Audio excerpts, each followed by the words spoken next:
Good night and welcome to Mindful Life 331. I am your host, Nathan Springer. Thank you for being here. The woman who got the brick to her head. Oh, geez. Tough. All right, in on TikTok, who was complaining about no men and the black men don't want to defend her and all that kind of nonsense. Yeah, I remember her. Good, good, good. But yes, good night and welcome to Mindful Life. Thank you for being here. I am Nathan Springer. It is the 17th of August, 2024.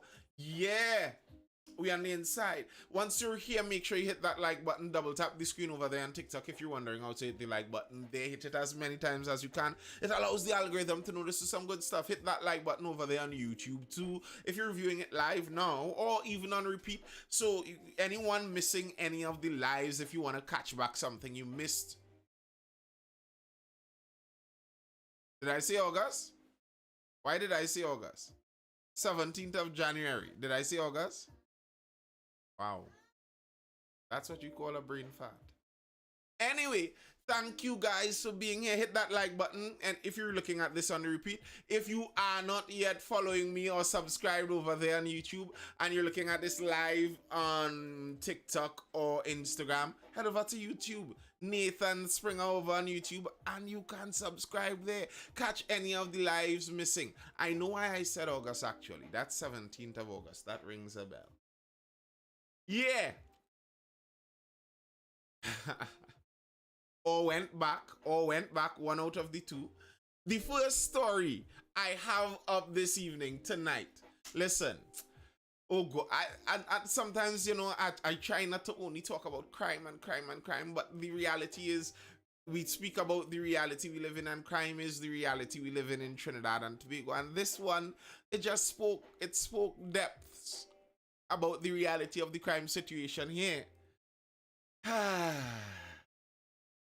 Grave digger robbed at cemetery.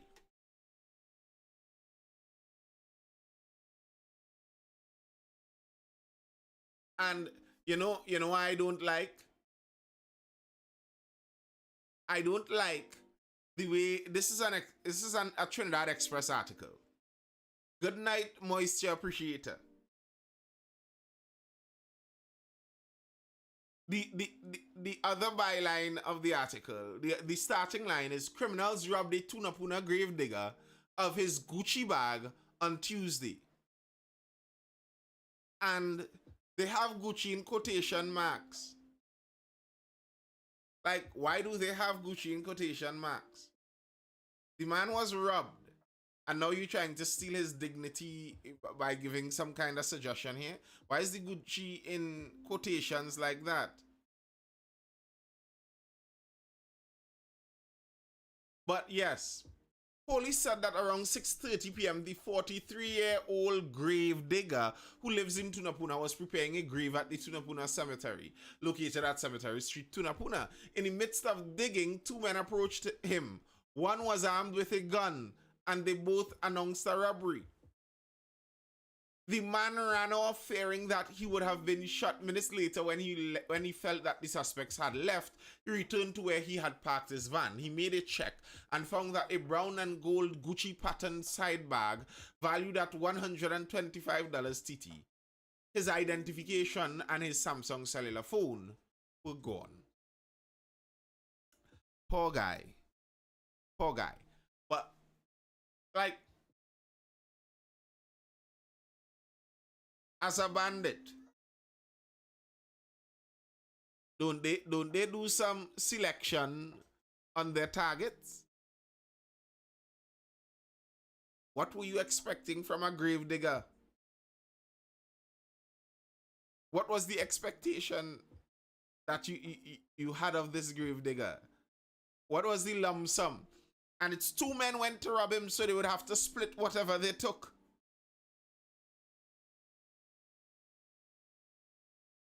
White leather, the bag was Gucci. And also valued at $125 TT. Just by the way, a Gucci bag. Nonetheless, let it not be said I'm making kicks on the guy who had his property stolen. Regardless of the value or veracity and authenticity of the product, it was stolen. Like, you can't insult the man's bag if you're stealing it.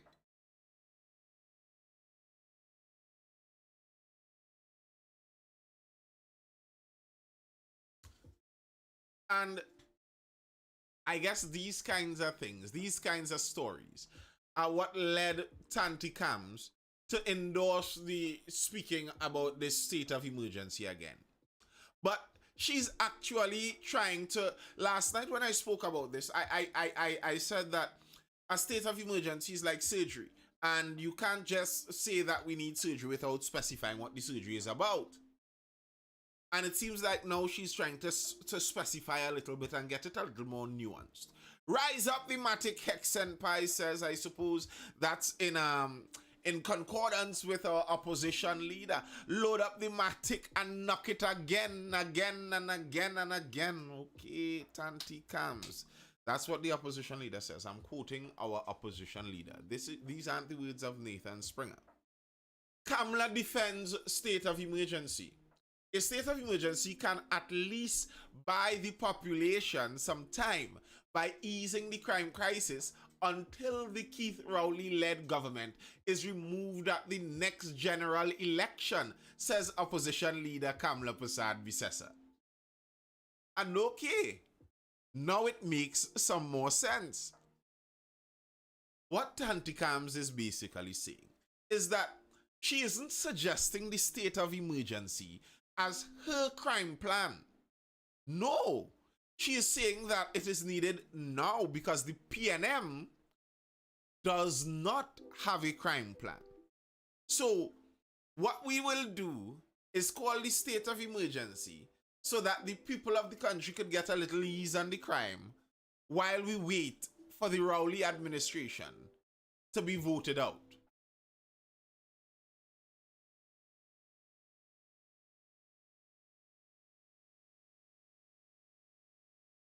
That's the reason.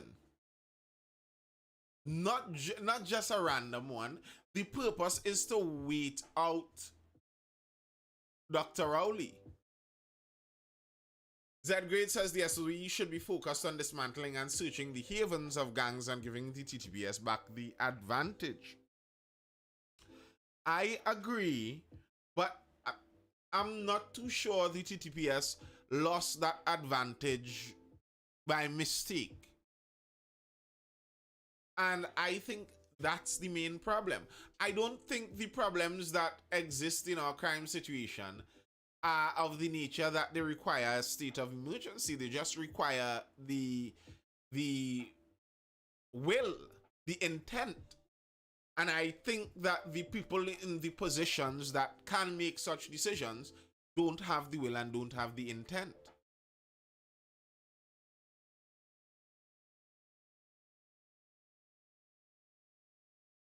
She said, Prasad Bisesa said, the PNM government lacks a multidisciplinary crime fighting plan, as what the UNC has been proposing, and they also do not have the capacity to implement.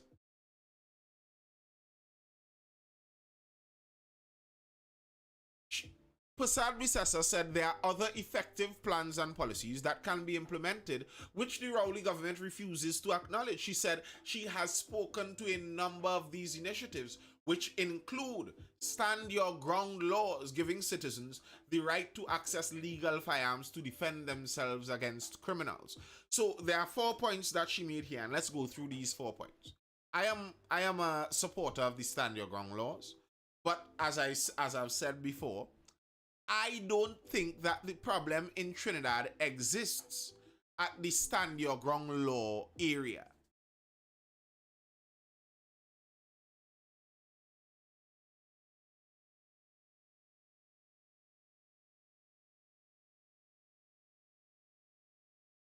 I don't think the problem. So I believe by and large people should have the right to defend themselves. with firearms if they so see fit.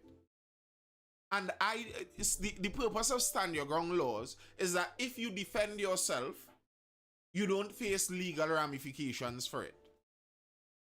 But as I've said so many times, the issue in Trinidad and Tobago, by and large, doesn't seem to be legal ramifications after you defend yourself. It's not a common thing in Trinidad that you hear someone with a legal firearm shot an intruder and then they're getting themselves tied up in the court system or the police are harassing them. That's not a typical story in Trinidad. So the stand your ground legislation is not where the bottleneck is. It's not where the problem is. The problem is in how do you get the FULs out there to people who are worthy of it. And I think that is where you have to get more specific. When you say that you want citizens to be able to defend themselves with firearms, okay, I agree. I don't mind that idea. But how? How are you going to do that exactly?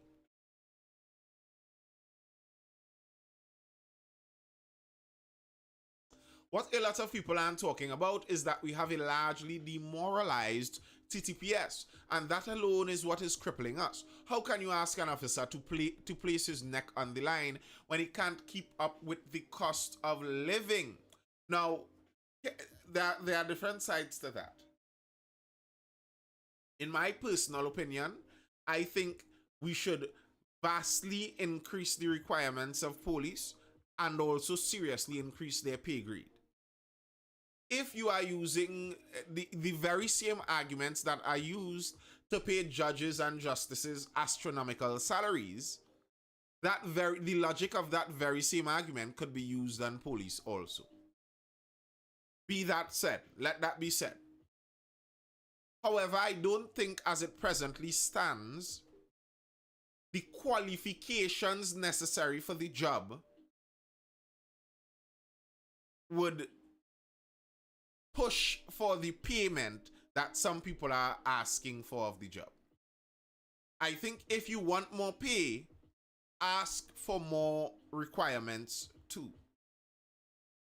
It's basically close to minimum requirements, minimum employment requirements. So careful what you request.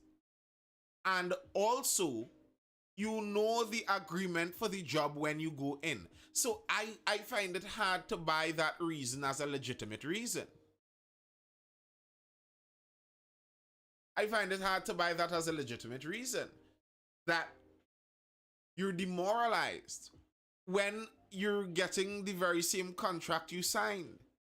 This is the job you signed up for.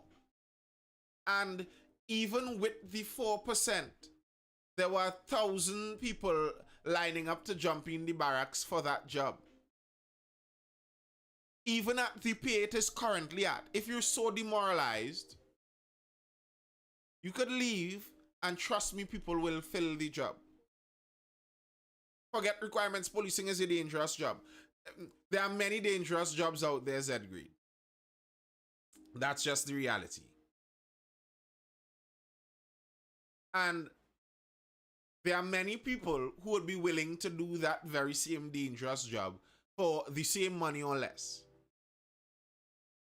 Now, I am saying this after saying that I believe you should vastly increase the requirements and seriously increase the pay grade. Parryman said FUL will create more problems. Securing the borders are made of ply or something like that, will be a better approach. That's funny. FULs will only create more problems. How will FULs create more problems? The law-abiding citizens would start shooting random people? Or are you afraid that the ones who break the law, who already have guns because they don't care about the law, are you afraid of them getting FULs or something like that?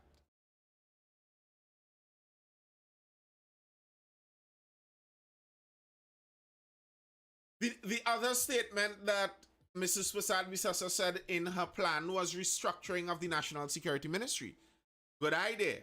I'd like to see the details of that. Next is community policing and upliftment. I agree that's something that should be done. And I regularly speak about the trust aspect of the TTPS and the citizens of Trinidad and Tobago. The reality is, I think the Trinidad and Tobago Police Service has way too low of a trusting relationship with the citizens that they are trying to police. It's just not going to be, it's not going to work.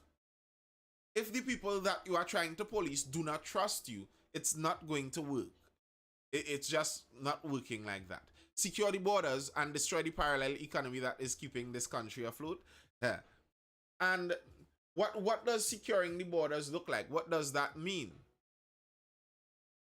What does that mean? And the part that I find kind of ridiculous about that is people say these hopeful things. Let's secure the borders. Let's stop all the guns from coming in. Let's capture all the guns that the bad boys have. And while we hope and wish for these things, people are dying and getting robbed, and people are running into their house and ransacking it and doing all those other horrible R words.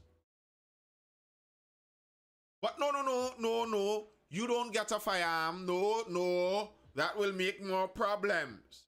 We must secure the borders. So we will wait for the Trinidad and Tobago Coast Guard to secure the borders, and the Coast Guard will tell us that they're waiting for the directives from the government, and the government would say they're trying their best with what they have at hand, and then each changing government will change the plan, and people would still die while we wait. Derek says crime is a big business, so all that crime talk is wishful thinking. And that's why I'm much more in favor of let people help themselves. And the reality is, when you see, isn't that obvious, Z grade? Yes. And when you look at people who are able to afford anything they can get, that's the direction they go in. The wealthiest people in this country, they aren't protesting. They aren't out here protesting, trying to get the government to do better police work.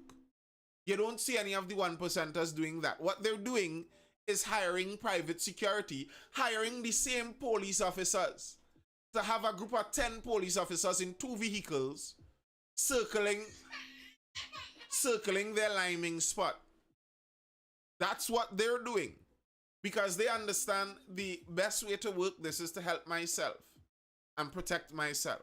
So, no, if you don't have the money to do that, you don't get to help yourself. You have to wait for the police that are working extra duties protecting the wealthy people. You have to wait till they get a car to come after the bandit done beat up your grandpa and run through your house and steal everything.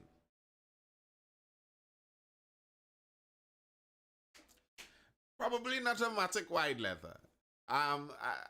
As the gun folks say regularly, a Matic isn't exactly the best gun for self-defense. What am I doing with a Matic? I might kill all my dogs and thing by the time I finish with that. And maybe Mrs. Prasad Bisessa dialed back a bit on the state of emergency talk, because her resident national security expert also kind of dialed back on it. Gary, no to SOE. It should be last resort, says former commissioner of police. Declaring a state of emergency should be the last resort to fight crime in this country. This is the opinion of the former commissioner. Griffith said yesterday, while the 2011 SOE may have been needed at that time, he did not believe that the current situation warranted another one. He noted that the 2011 SOE resulted from several factors. And I remember that it wasn't just the crime situation surged. There were allegations that there was some kind of clear and present danger, and maybe there was a plot afoot to take out the Prime Minister and something like that. So there's that. And he's saying that's not necessarily the case here. Basically, what he's suggesting is that the case here is incompetence by the PNM. And this is something that can be done or solved with basically regular crime fighting. More cars on the road, more accidents, same concept with lawful firearms. More cars on the road is not necessarily equal to more accidents, though, Parryman. There are many factors that include that. There are more cars on the road in Port of Spain on a given day, but there are more accidents on the Valencia stretch. There are various factors involved in that. So, no, I don't actually believe that it's automatic like that.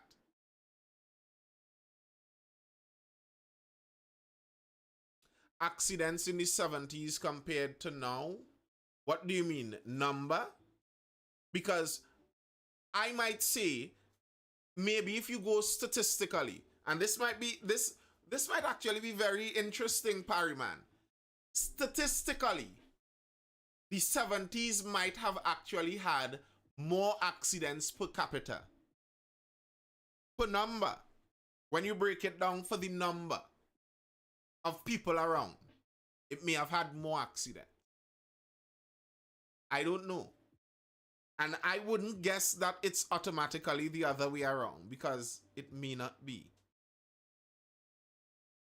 The reality is that more cars drive, when you have more cars on a road, what happens is people drive slower. Generally, that's what happens. People become more careful. And that's the idea of an armed society. The quote being, an armed society is a polite society. So, yeah, I don't actually buy that. Griffith went on saying, hence, while an SOE is indeed an option, it would indeed be the very last option to reduce crime by the incoming government, as there would be numerous policies, units, programs, equipment, and technology implemented, as well as the political will that would provide similar results as to what was seen in 2010 to 2015 and 2020 to 2021, Griffith said. Griffith also re-emphasized this call from Monday night that the Anti-Terrorism Act should be used in the fight against criminal elements. He said that there was a justification for amendments to be made to the act to label gangs as terrorists, based on the type of weaponry they possess, namely assault rifles, which can lead to mass killings and casualties, Griffith said. And I kind of agree with Griffith. The point he was making on Monday night is, he said the Jamaat al-Muslimin back in 1990 were designated as terrorists for killing less people with much weaker firepower, much lamer guns, some muskets basically they had, not muskets, that's exaggerating, but much lamer guns, much less people dead, much less random bloodshed, and they were labeled terrorists. So by that kind of thinking and definition,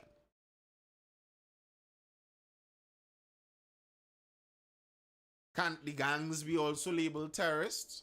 White Leather says a certain class in TNT want to be the only legally allowed armed citizens. And you know, White Leather, that is the part that kind of makes me offended, repulsed by the attitude of the regular people who say, no, we don't want guns for us. Only the bosses could have guns. Like, it's such a bootlicking, slaver, colonial, yes sir, yes massa mentality. I despise it. Only the bosses. No guns for us. No guns for us, please. No guns for us. We cannot handle the guns. Please, no guns for us. Like, no. What is that? Because if you are in the know, you would know that all those immature acting MPs in Parliament are armed. All of them who seem emotionally incontinent. They can't control what they say and do, apparently. They get their licensed firearms. In case you didn't know. Young, old, indifferent. But nobody squints at that.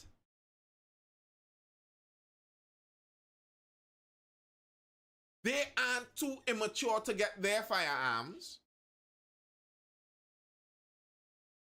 But no. Please, don't let us commoners have our firearms. Please, please. No, massa. No, please, massa. Find it pathetic, to be very honest with you. It's pathetic. You're willing to go around in a society where you are the underclass, who is at the mercy of the overclass and the criminals. You prefer that. That's the settings you like. Because that way, they can take care of everything for you, you know? I don't have to worry about anything. I don't have to concern myself about my own security. The government have to secure me. I don't have to concern myself about my own education and my family's education. The government has to educate me. I don't have to concern myself about my own health and my family's health. The government had to take care of me if I'm sick, and they had to make sure my health is upkept. In fact, my children going to school, and the government had to feed them in school too. And if the government is feeding them good food in school, then the government at fault there too.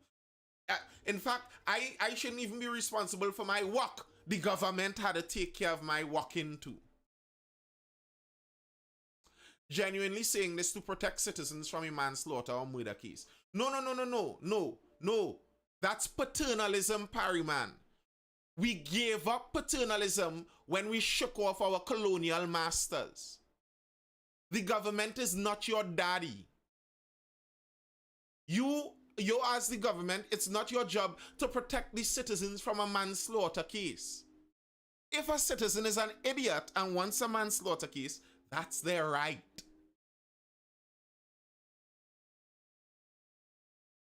That's so paternalistic. That's so paternalistic. That's like you're going into an avenue with big grown people,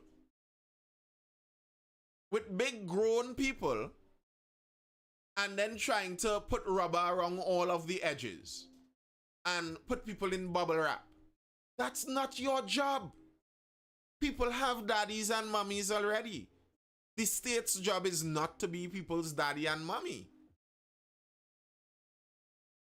The paternalistic nature of the colonial government, and it's amazing how we love it. It is amazing how we love it. It's amazing to me. Sing, boy, sing. I don't know how many of you remember that calypso. Don't worry about nobody. And when you sing, the radio will play you, and when you're dead, the government would bury you. You understand that kind of, we don't worry about anything. The government takes care of it all. The only thing we have to do is copulate and reproduce.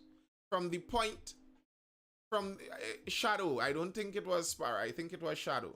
From the point of reproduction, it's the government's child now. Government has to provide the daycare because I'm doing the government's work, and the government provides the early childhood education, and the government provides the primary education, and the government provides the secondary, and the government provides the tertiary, and the government after the tertiary gives us the OJT job, and then the government takes care of the permanent job after that. And after you retire, the government has to pay your pension, and the government has to bury you when you die. Just say you want to be a colonist. Go find somewhere that's still a colony and go sell yourself there. Leave free countries for people who would like to be free. And there are risks to freedom. That's the reality. You could say that then that, you know, we shouldn't allow people to get cars. Because, you know, we want to protect people from accidents and vehicular manslaughter cases. So we shouldn't allow people to get license for cars, you know. Only, you know, I wouldn't be surprised if a country at some point in time tries that one. Only the ministers and the government officials are able to understand how to safely use cars.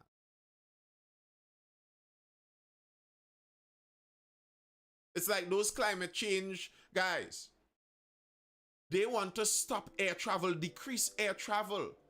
You let's have 1 minute 10 minute cities, sorry, where you live everywhere inside of your little box there. You go barely anywhere, because climate change. You shouldn't be moving around too much. Ride a bike, walk for the climate. They tell you from their live streaming on their private jet. And then, like, they're being hypocrites as they are wealthy. Okay, that is what it is. As I say, the part that offends me is the people on the ground walking, looking around and telling you, no, don't look at the masses private jet. Let's walk. Keep your head down. Let's walk. We should be walking together. No, no, no, don't look up at the private jet. Let's walk. Take the boot out your mouth for a moment. Extricate the boot. And let's look at things seriously. On the call that Gary is making for considering the gangs a terrorist organization or terrorists, man killed in third attempt on his life. 34 spent 5.56mm shells. That's high-powered rifle. Those bullets are supersonic, over the speed of sound. They travel a very far distance. No, not K-Man. Rani, stop it. 34 shells. And that's just how much they found. The shooting was being done from inside a vehicle. So logic might dictate that some of those shells would fall inside of the vehicle that they were shooting from. 34 5.56 shells were found on a murder scene in Monterey Post Monday afternoon, leaving investigators concerned over the type of weaponry being utilized by criminal elements and in very public areas. Renako Pair, 30, of Blitz Village Extension, Pleasantville, was fatally shot around 2:20 p.m. at the corner of Funrose Street and June Street in Monterey Post. Listen, Monday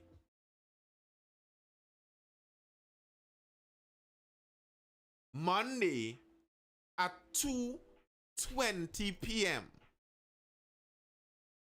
Those of us that are around school life, we would know the significance of that time. That is Monday at peak school time. That's when school children are soon going to be on the road. And high-powered rifle shots are ringing out. And listen, this wasn't a stationary drive up on a man and shoot him where he stands. At the time, he was in a black Toyota Aqua driving through the community. A chase proceeded through Dutton and Legenda streets before the shooters caught up to him on June Street. They are chasing each other through the streets of the community, shooting high-powered rifle rounds at school overing time, bright and early Monday.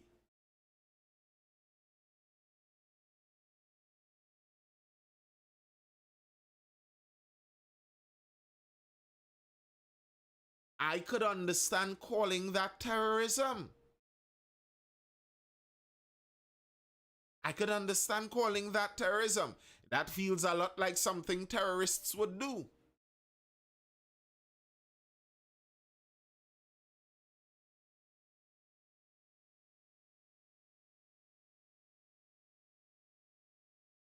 Pear was also, the same man who was murdered, was also targeted by gunmen on at least 2 occasions over the last 2 years. On September 16, 2023, Pierre was shot at while driving along Lisas Boulevard in Couva. At the time, his wife and their 8-year-old son were in the car. Pierre's wife, 45-year-old Denise Mendoza, was killed in that attack, while his son sustained gunshot wounds. I remember that attack very clearly, where the woman was shot and her son was injured. The woman was murdered and her son was injured. And they said that the man in the car was a well-known man to the police. Apparently, some people really wanted him.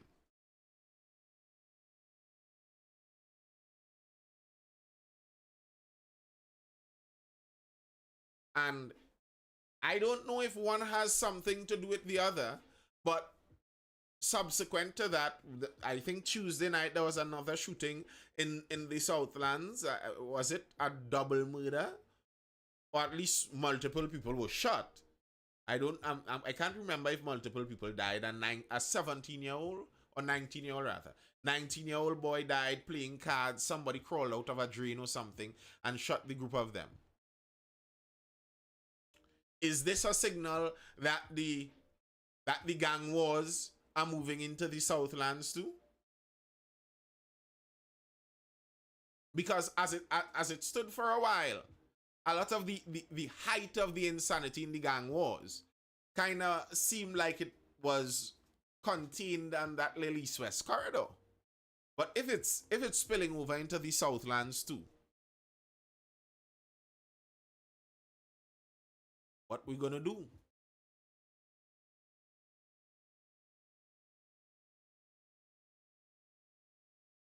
And it's in a uniquely difficult position. Even for the police to clean this up, it's not necessarily something very easy. You have a regular modus operandi of some of the gangs of imitating police. The triple murder in Morva, 3 dead in Morva shooting spree. The gunmen allegedly came in a black SUV, jumped out, say police, and then started spraying people down with bullets. So, are you telling, well, I don't lime on the corner, so you aren't telling me. But for the fellas who like to risk it for whatever biscuit there is out there on the corner, liming on the corner, if police stop, they don't know if to run or stand up. You kind of have to wonder, when a van stop and police jump out, is this the real police or the supposed to be police that come to kill us?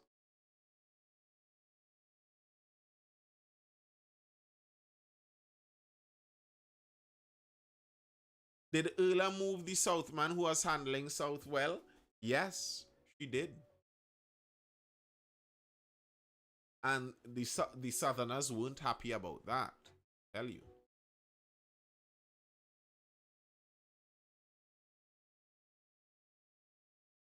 Big up she, Rani said. Big up she. Hey. Trinidad isn't a real place, they tell us.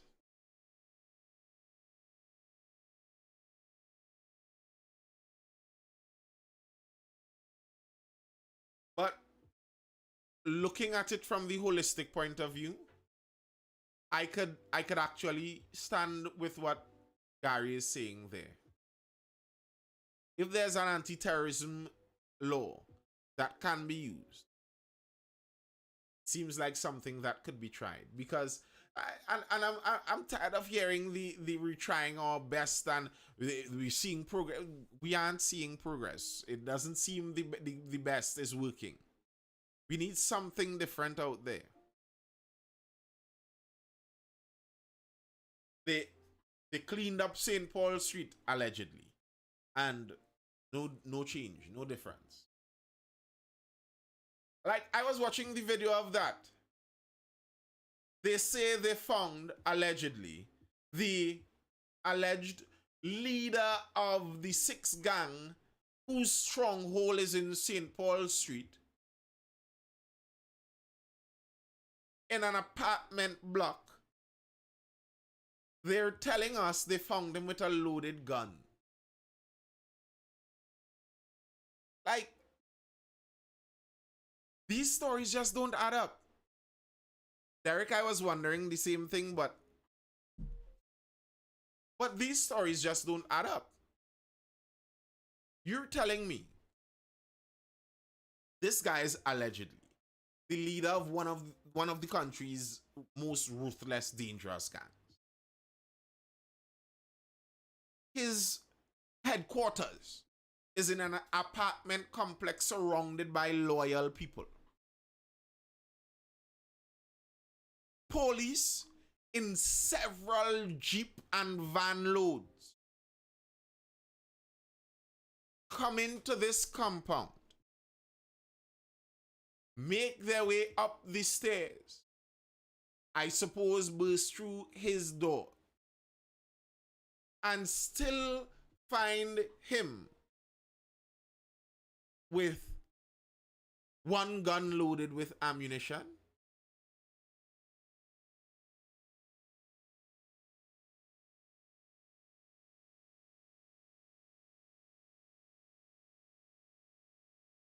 Like,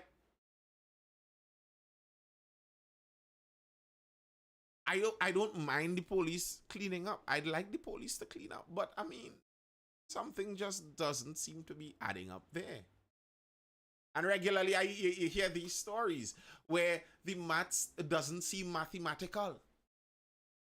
I don't get how the maths is mathsing.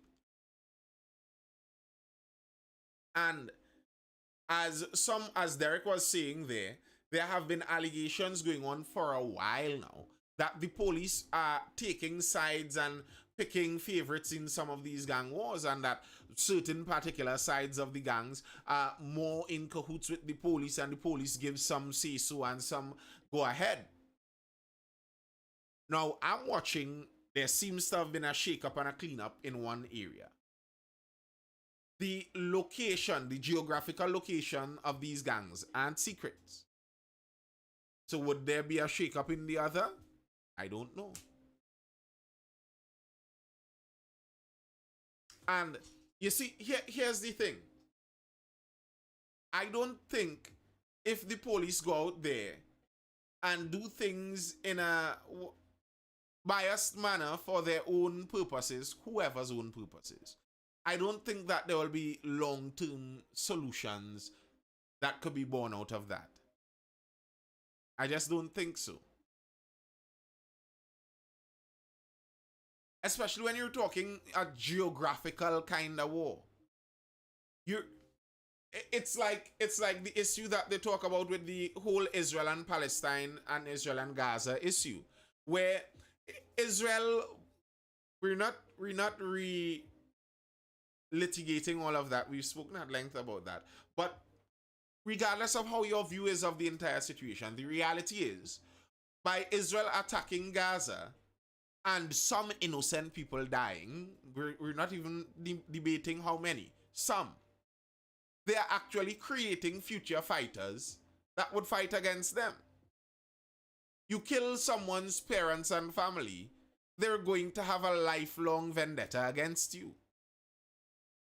You desecrate someone's geographical home that is already in the close-knit nature of ghetto communities. That doesn't disband the gang's existence. It reinforces the gang's existence. If I as a gangster could say, watch even the police fighting we don't. You understand? We are that is why we are to stick together, you know. We as the ghetto youth of number 6. I don't even use any of those numbers. Number 1. Uno. We have the gang Uno. That's why we are to stick together. Watch even the police fighting, we don't even the police with we ups and thing. You understand? Like, we can't even afford to slip. And people now in the geographical location who may not have been as interested in the criminal side, you're just encouraging that. When that's why these problems are so difficult to deal with. Well, probably not so difficult, but they require the will and intent to such an extent. They require that. It's not we're dismantling this side and allowing this side to run. That's not going to make for peace. It really isn't. And haven't we realized by now in Trinidad that once these gangs exist, eventually they would splinter? And then there would be infighting among the gangs. If you look at the characters that get into criminal activity, and a lot of them get into it because they aren't very enthused about working very hard, and they don't have a high amount of scruples. They have low moral character. If you combine those two, don't want to work hard, low moral character, and you put them all in the group together, of course they won't all get along. Someone is going to fall out with someone because they have low moral character and they don't like to work. So working with a gang doesn't benefit. And I saw the Jamaican Prime Minister talking about that, some new project they're running, and he's insisting that no gangs are going to benefit from that. And I think that's one of the important steps we need. Like, go with the councillors for an area, and any gangster that is on government payroll is removed. But they won't do that. Like, I remember when there was some fighting going on in Morva. When I say fighting, I mean murders. People were killing each other, reportedly, allegedly, for gang leaders behind bars. And the allegations were that there were CPEP contracts and URP contracts that were being fought over as part of the friction there. And the government came out, the MP for that area came out and said, no, we aren't involved in any contracts with gangsters. And they're showing you, while they're talking about that, showing you the alleged gangster's home that was firebombed, and you see all the URP signs and the shovels and the wheelbarrows and all the equipment right there by his house. You think the councillor for a region doesn't know when a known gang leader has contracts with state money? You think the councillors for the region don't know those things? Of course they know. So you think the government is ignorant of that? No, they're not. And maybe we could only take the government so seriously about wanting to fight gang violence when they haven't yet focused on removing the gang's money-making machines in the form of government contracts and government salaries.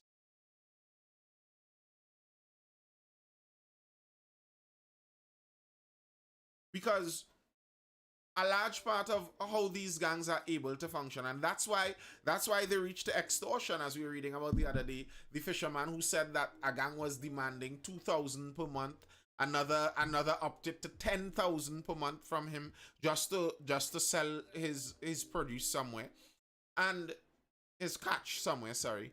And the reason these gangs need that much money is it requires a lot of money to keep an organization afloat when a lot of the men don't work. If it was a gang of masons or a gang of plumbers or a gang of farmers, then I mean, the bigger your gang get, the more money the gang gets. But when it's a gang of lazy men, you need a lot of money to come in to keep this gang afloat. These fellas sit down just smoking and drinking and eating all day. Somehow money has to come in there. And if the government is able to dry up some of that money, then the amount of men that could sit down all day and drink, smoke, and eat doing nothing decreases. Just like that. Without one police officer putting themselves in harm's way.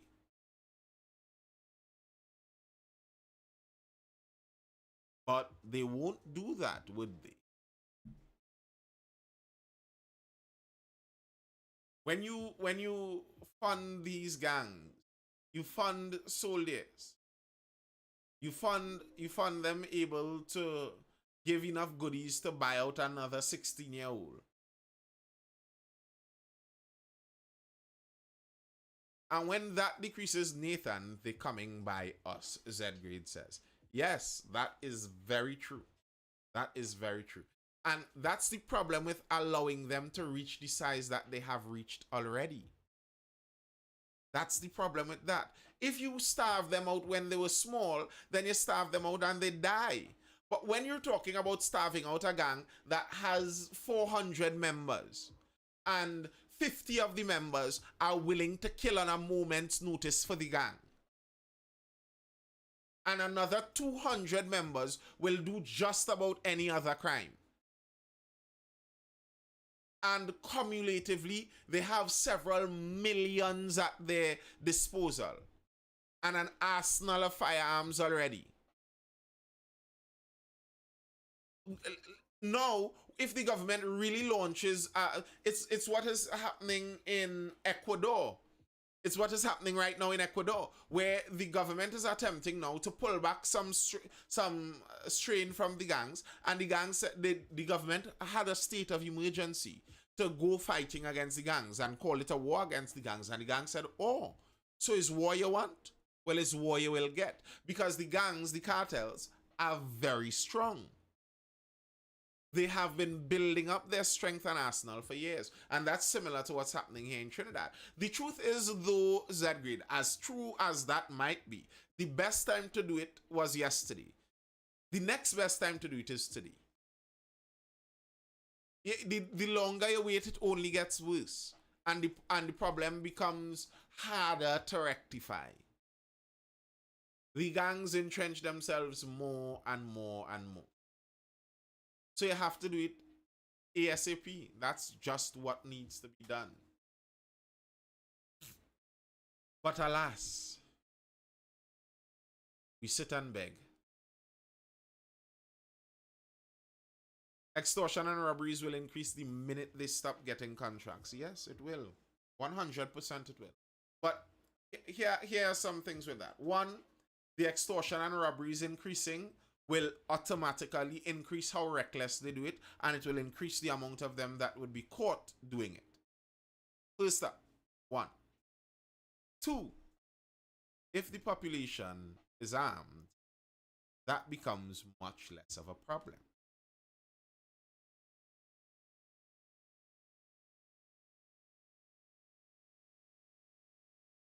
Like, and to draw this point again, because I've made it before many times, so people who listen all of the lives, why is he repeating himself? But some people probably didn't.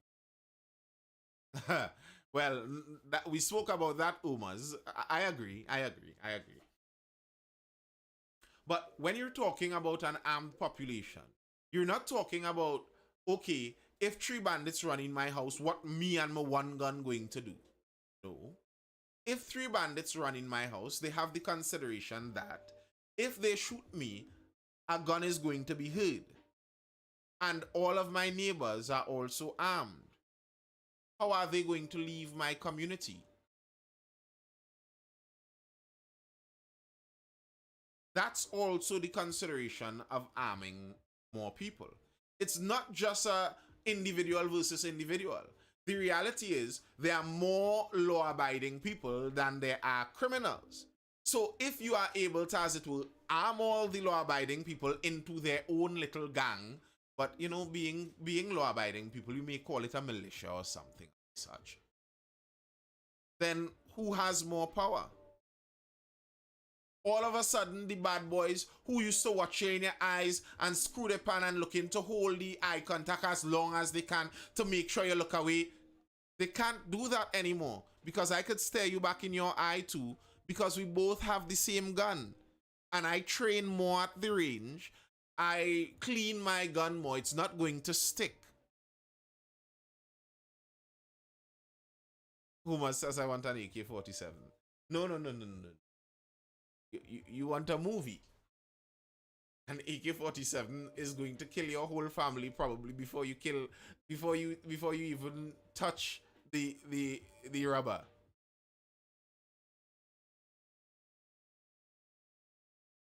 But either way, it's the police fault because they put the full protection towards the out of touch government. Well, I wouldn't say it's necessarily all the police fault, but we do blame the police some. We do blame them some. All right, people. That's all I have for now. Any further questions or comments on the inside? Or shall I dive out?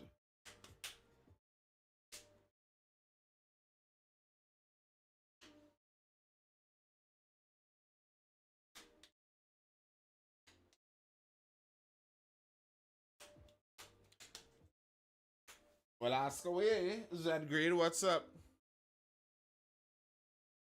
I agree, Ronnie. I agree, Ronnie. Don't worry, I'm putting things in place to stop it. We have to get back to the 9 so that when we finish 11, we get the full time in. Make sure we start at that 9. And maybe at some point in time, breaking news, what in his car?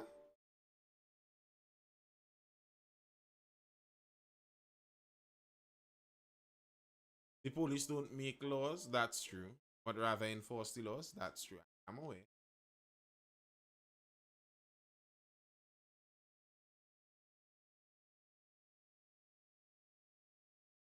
Good night, Anika Bess.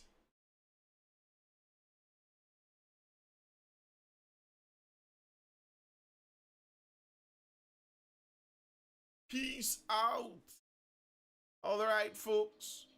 That's all I have for now. As per usual, this has been brought to you by Mindful Education, Mindful with 2 L's _ education. If you're looking for us over there on Instagram, it's the educational institution that I run. We offer learning pods. That's homeschool styled, small, personalized learning in that homeschool styled environment for learning stages from preschool all the way up to CXE. The classes are small enough that, you know, a relationship could be built between the students and their teacher and tutor, so that the familiarity allows more questions and a faster learning pace, you know, more comfort in the learning. If you're interested in that kind of thing, or you need one-on-one tutors for most CXE and CAPE subjects, hit us up over on Mindful Education and we'll send one out to you. A police officer was shot dead in his car. Ooh. Really? And Ghost Gang taking credit. Say what?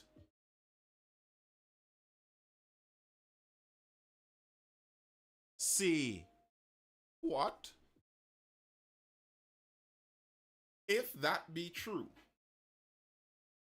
that just threw a whole big scary spoke in the wheel. I could tell you a lot of politicians and police are going to get very antsy with that. Some alleged group who released a voice note talking about they're going to go targeting corrupt police and all the other gangs and all the high level officials and all of that because Trinidad going too bad or something like that. It sounded ridiculous, like some kind of trolling something, because the voice was distorted. So, I mean, if it's not trolling, that gets very, very, very, very, very serious.